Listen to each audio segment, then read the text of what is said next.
Bienvenidas y bienvenidos a este intercambio de ideas. Hoy nos sumergimos en un caso que ha generado muchísimas preguntas. La trágica muerte de Ivonne Daniela Latorre en El Cairo, Egipto, en mayo de 2025. Una joven colombiana de 24 años, su fallecimiento ocurrió días después de ir a un festival de música electrónica. La encontraron gravemente herida al pie de un edificio. Y aquí es donde surgen, dos narrativas totalmente opuestas. Por un lado, la conclusión oficial de Egipto, caída accidental. Por otro, la sospecha muy fuerte de la familia Latorre, que cree que fue un homicidio o que la empujaron. La pregunta es esa, ¿no? ¿Fue un accidente terrible o hay bases para pensar en un crimen? Mi análisis se va a enfocar en la validez de esa investigación oficial, la del accidente. Y yo, por mi parte, voy a abordar el caso desde el ángulo contrario. Argumentaré que los indicios que tenemos, sobre todo, las comunicaciones de la propia Ivonne justo antes de desaparecer, sugieren con bastante fuerza que no fue un simple accidente. O sea, la postura de la familia no es solo emocional, creo que se basa en inconsistencias y señales muy claras que justifican pensar en un homicidio. O como mínimo que la arrojaron. Perfecto. Permíteme entonces exponer mi posición inicial, que se basa, como dije, en las conclusiones de la investigación allá, en Egipto. El informe final dice que Ivonne Latorre murió por politraumatismos graves, después de caer de una altura considerable. Algunas fuentes dicen 6º piso, otras 10º. Bueno, esa diferencia existe, pero la conclusión es la misma, una caída de gran altura compatible con las heridas. Ahora, ¿cómo pasó esto? Hay que ver el contexto, ¿no? Lo que contaron los testigos, sobre todo su amiga Estefanía Bedoya. Ellas mismas admitieron consumir MDMA, que, sabemos que puede causar alucinaciones, paranoia, mezclado con Red Bull durante horas, en el festival y después. Este consumo, más una serie de cosas estresantes que pasaron, perdieron un celular, hubo una pelea por eso, sintieron que la seguían taxistas, discutieron en una gasolinera, todo eso pudo generar un estado de pánico, de desorientación muy fuerte. Dado que Ivonne, quizás queriendo escapar de algo que ya percibía como una amenaza, entrara a un edificio, una construcción, y en la confusión cayera. Lo clave aquí para la investigación oficial es que no encontraron pruebas físicas concluyentes, marcas de lucha claras, testigos de un ataque directo, que apuntaran a que alguien más participó en la caída. Por eso, según sus leyes, cerraron el caso como accidente. Entiendo el argumento de seguir la versión oficial, claro. Pero mi perspectiva es radicalmente distinta cuando uno considera otros elementos que son para mí cruciales. Yo respaldo totalmente a la familia Latorre. Ellos rechazan de plano lo del accidente. El papá de Ivonne fue muy claro. Dijo, a mi hija le quitaron la vida. Y esta afirmación tan dura no sale de la nada. Se basa mucho en los últimos mensajes que envió Ivonne. Y ojo, no eran mensajes confusos, Eran alertas, específicas, coherentes, urgentes. Escribió textual. Mor, nos quieren hacer algo, nos quieren secuestrar. Y no solo eso, compartió su ubicación GPS en tiempo real, algo que haces para que te encuentren, y añadió, por favor vengan con policía, por favor cada vez llegan más carros. O sea, ella percibía una amenaza organizada creciente. Y lo más fuerte, creo yo, es que señaló a alguien que estaba ahí. Mor, si me pasa algo, fue esta persona, Jessie Escobar. A ver, ¿puede la simple paranoia por drogas hacer que alguien identifique una amenaza, pida policía, mande ubicación y nombre a un responsable? ¿Todo tan lógico? Me cuesta creerlo. Además, la versión del accidente deja muchos huecos. ¿Cómo y por qué Ivonne terminó justo en ese edificio? De verdad estaba sola.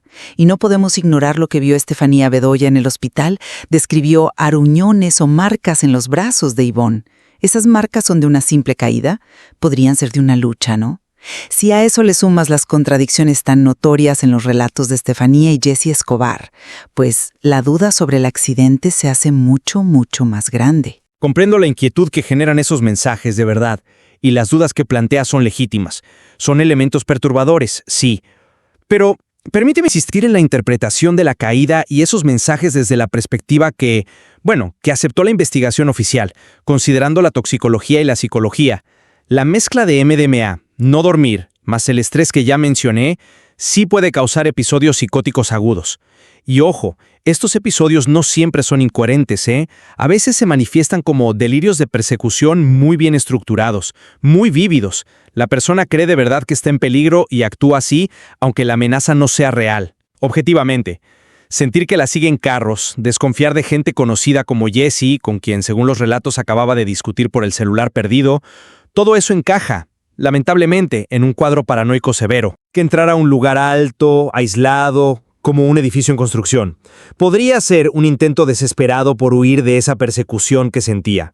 Sobre si fue el 6º o 10º piso, bueno, esa variación en los reportes iniciales podría ser por la dificultad de saber el punto exacto en una escena complicada o errores de comunicación al principio, pero no cambia el mecanismo, la caída.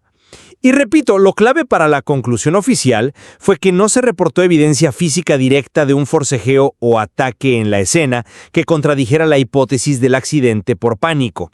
Sin esa prueba material, la hipótesis del accidente para las autoridades de allá era la explicación más, digamos, lógica. Bueno, ahí difiero. Discrepo con esa interpretación que le resta importancia a lo específicas que fueron las acciones de Yvonne y a la gravedad de las inconsistencias. Decir que fue solo un cuadro paranoico me parece que no le hace justicia a todo lo que pasó, ni a las dudas que quedan. La convicción del padre, insisto, no es solo dolor, es una lectura de los hechos que ve muy improbable la historia oficial. Hay preguntas clave sin respuesta. ¿Cómo llegó a ese edificio? ¿Alguien la vio entrar? ¿Si estaba huyendo en pánico por qué subir tantos pisos? ¿No intentaría buscar la calle, pedir ayuda a gritos? La narrativa oficial se siente incompleta, casi conveniente. Y volvamos a las marcas en los brazos. Estefanía dijo, a ruñones, o como si la hubieran cogido duro. Vale, lo vio en el hospital, no fue un forense en la escena, pero es el testimonio de la testigo clave. ¿Se investigó bien de dónde salieron esas marcas? ¿Buscaron piel bajo las uñas de Yvonne, alguna otra señal de lucha que quizás pasaron por alto? Que no se reporte evidencia no siempre significa que no exista, sobre todo si la investigación inicial fue, como sugiere la familia y la misma Estefanía, poco clara o no muy profunda.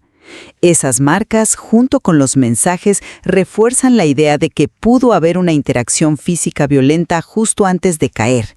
Eso no es suficiente para dudar en serio del accidente. A ver, abordemos los mensajes más directamente, ¿sí?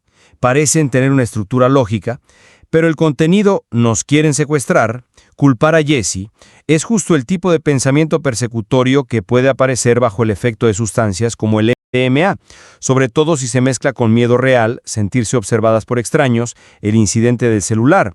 La mente, en ese estado alterado, puede conectar cosas que no tienen relación y ver intenciones hostiles exageradas. Jessie Escobar contó, por ejemplo, que Yvonne se puso paranoica con el conductor de la minivan que los llevaba hasta el punto de querer bajarse. Eso podría ser otra señal de ese estado mental alterado que la hacía ver amenazas donde quizás solo había incomodidad o estrés. Culpar a Jessie en un mensaje podría ser una forma de sacar esa angustia general, enfocada en alguien con quien acababa de tener un problema. Es una reacción posible dentro de un cuadro de paranoia inducida sin que signifique que él tuviera un plan real para hacerle daño. La tensión, el miedo, las drogas, mezcla muy volátil que puede distorsionar la realidad y mucho. Esa es una manera de verlo, sí, pero me cuesta aceptar que una secuencia tan específica, identificar peligro, nombrar a alguien, mandar ubicación, pedir policía, sea solo un producto al azar de la paranoia. La paranoia por droga puede ser más caótica, ¿no? Las percepciones más fragmentadas. La coherencia y la acción deliberada en los mensajes de Yvonne sugieren otra cosa, un intento racional de pedir ayuda ante un peligro que ella sentía real y específico. Como dijo su padre, si mandó mensajes de alerta es porque quería vivir. Eso habla de protegerse, no de una reacción psicótica sin control. Pudo haber miedo y confusión, sí, claro, pero sus acciones parecen tener un fin, alertar y buscar ayuda contra una amenaza que ella identificó. ¿Y por qué Jessie Escobar? Si fuera paranoia aleatoria, pudo culpar a los taxistas, al conductor de la minivan que mencionas, a desconocidos. Alguien de su propio grupo, alguien con quien estuvo intensamente en las horas previas, le da un peso especial a esa acusación. No podemos simplemente descartarla como un delirio. Quizás ella vio algo en su comportamiento, en la dinámica del grupo, que la hizo sentirse realmente amenazada por él o por la situación que él representaba en ese momento. Pasemos a los testimonios de Estefanía y Jesse, las personas clave que estuvieron con Yvonne en sus últimos momentos conscientes. Es innegable, hay contradicciones importantes en lo que cuentan. Por ejemplo, no coinciden en cómo y por qué Yvonne se separó del grupo. Jesse dice que ella se fue sola en otro taxi por su paranoia con el conductor de la minivan. Estefanía, en cambio, describe que Yvonne empezó a caminar sola cuesta arriba, en pánico, y que ella intentó seguirla en un taxi pero la perdió. Estas diferencias, complican reconstruir la secuencia exacta, pero significan automáticamente que están encubriendo algo. No podemos olvidar que ambas estaban, según Estefanía, bajo los efectos prolongados del MDMA y quizás otras cosas, además de haber vivido una noche de muchísima tensión y miedo. Estefanía misma admitió que su percepción y memoria estaban afectadas. En esas circunstancias, las inconsistencias en los recuerdos y relatos son, lamentablemente, esperables. No son prueba automática de mala fe. Además, que Estefanía también se sintiera amenazada y describiera un ambiente hostil podría apuntar a un peligro externo general, quizás de locales como los taxistas o la gente en la gasolinera, que las afectó a las dos y no necesariamente a una conspiración interna del grupo de Jesse contra Yvonne. El caos y el miedo compartido pudieron fragmentar la experiencia y los recuerdos de forma distinta para cada uno. Sí, pero esas inconsistencias no son detallitos menores, son puntos cruciales sobre los últimos momentos de Yvonne. ¿Se fue voluntariamente en un taxi o se alejó caminando en pánico? Son escenarios muy distintos, con implicaciones diferentes. Y la familia Latorre ha dicho claramente que desconfía de la versión de Estefanía, mencionando que al principio no quería hablar y que luego cambió su relato. No es solo la memoria afectada por droga. Hay una sensación de falta de transparencia. Además, la propia descripción de Estefanía de sentirse perseguidas, del ambiente de mafia que sintió incluso con la policía local, y el hecho concreto de que Jesse y sus amigos la siguieron hasta la gasolinera después del incidente del celular, todo eso pinta un cuadro muy tenso, dentro y fuera del grupo. En ese contexto, la decisión de Estefanía de, según ella, dejar que Yvonne se fuera sola caminando cuesta arriba en pleno ataque de pánico, mientras ella tomaba un taxi, resulta, como mínimo, difícil de entender. No es una negligencia grave en el mejor de los casos, o podría ocultar otra cosa sobre cómo se separaron. Las contradicciones y las acciones que cuentan, vistas junto a los mensajes de Yvonne, alimentan la sospecha de que la historia que contaron los testigos podría no ser la historia completa. O la verdad. Llegamos entonces al punto de la investigación oficial egipcia. A ver, por insatisfactoria que pueda parecer desde aquí, es la investigación que hizo la autoridad soberana allá donde pasaron las cosas. Ellos tuvieron acceso a la escena, a los testigos al principio, al cuerpo, hicieron los procedimientos forenses y policiales que consideraron necesarios según sus reglas y su conclusión fue accidente. Cerraron el caso. Que la familia tuviera dificultades para obtener información detallada desde Colombia, aunque es frustrante, puede explicarse por muchas cosas que no implican necesariamente un encubrimiento. El idioma, sistemas legales y burocráticos muy diferentes, protocolos de comunicación internacional lentos, incluso una cultura distinta sobre cuánta información se comparte con las familias. Para las autoridades egipcias, sin pruebas físicas contundentes de homicidio que cumplieran sus estándares legales, la caída accidental, quizás potenciada por el estado de Yvonne, era la conclusión lógica. Legalmente en Egipto esa es la verdad oficial hasta que aparezca algo nuevo y convincente que justifique reabrir el caso allá. Pero esa verdad oficial está muy cuestionada, y no solo por la familia, sino por las circunstancias. La falta de transparencia es un tema constante. Hablamos de un informe clínico inicial descrito como manuscrito, poco detallado, que le pidieran a la familia viajar miles de kilómetros solo para recibir información básica. La experiencia tan negativa que cuenta Estefanía con las autoridades locales, sintiéndose intimidada como parte de una mafia. Y el detalle de los pasaportes. Ella dice que estaban retenidos en la fiscalía, no en la estación de policía local donde empezó todo. ¿Por qué esa anomalía? Normalmente la evidencia inicial y los documentos como pasaportes en una investigación preliminar se quedan con la policía que llega primero. Que estuvieran directo en la fiscalía podría sugerir que el caso escaló de forma rara o que hubo un manejo atípico desde el principio, lo cual genera más preguntas sobre la transparencia del proceso. No es solo burocracia. Son señales que alimentan la desconfianza, y la prueba más clara de esta falta de fe es la acción legal de la familia. Pusieron una denuncia formal por homicidio ante la Fiscalía General en Colombia en junio de 2025. Esto no es solo una queja, es el inicio de un proceso legal paralelo que busca justo lo que la investigación egipcia no dio, una investigación a fondo, con estándares colombianos, con la esperanza de aclarar las muchísimas dudas. Ignorar estos cuestionamientos y aceptar sin más la conclusión egipcia me parece cerrar los ojos a una realidad compleja y potencialmente muy oscura. Para concluir mi postura, reafirmo que, basándonos en el resultado de la investigación oficial en Egipto y la falta de pruebas concluyentes de intervención criminal reportadas por ellos, la interpretación más fundamentada en los hechos oficialmente establecidos es que la muerte de Yvonne Daniela Latorre fue el desenlace trágico de una caída accidental.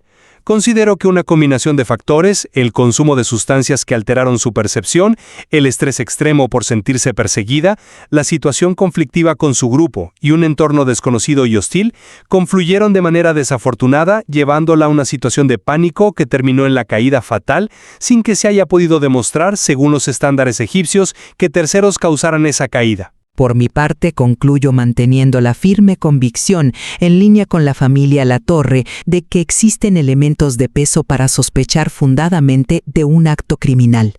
Esta sospecha se alimenta de las propias palabras de Yvonne, mensajes de alerta coherentes, específicos y desesperados, de las circunstancias profundamente turbias y llenas de incógnitas que rodearon su desaparición y hallazgo, de las significativas y preocupantes inconsistencias en los relatos de quienes estuvieron con ella en sus últimas horas, y, finalmente, de las serias y válidas dudas que genera la opacidad y la conclusión de la investigación oficial en Egipto. La búsqueda de la verdad, que ahora sigue en Colombia, es indispensable entre tantas preguntas sin respuesta. Es innegable que este caso sigue envuelto en una incertidumbre muy dolorosa. El sufrimiento de la familia Latorre es palpable y totalmente comprensible. Hemos expuesto hoy cómo la información que tenemos, que es fragmentaria y a menudo contradictoria, permite construir interpretaciones totalmente opuestas, y ambas tienen ciertos puntos de apoyo en el material. Ciertamente. La complejidad de este suceso exige considerar todas las facetas, todas las perspectivas que salen de los testimonios y los pocos hechos que sí están confirmados. Quizás la investigación que se reabrió o inició en Colombia, con nuevos enfoques, nuevos peritajes, pueda arrojar algo de luz sobre los puntos más oscuros. Lo que queda claro es que el material que analizamos hoy está lejos de dar una respuesta definitiva. Invita a seguir reflexionando sobre lo frágil que puede ser la verdad en circunstancias tan trágicas y confusas.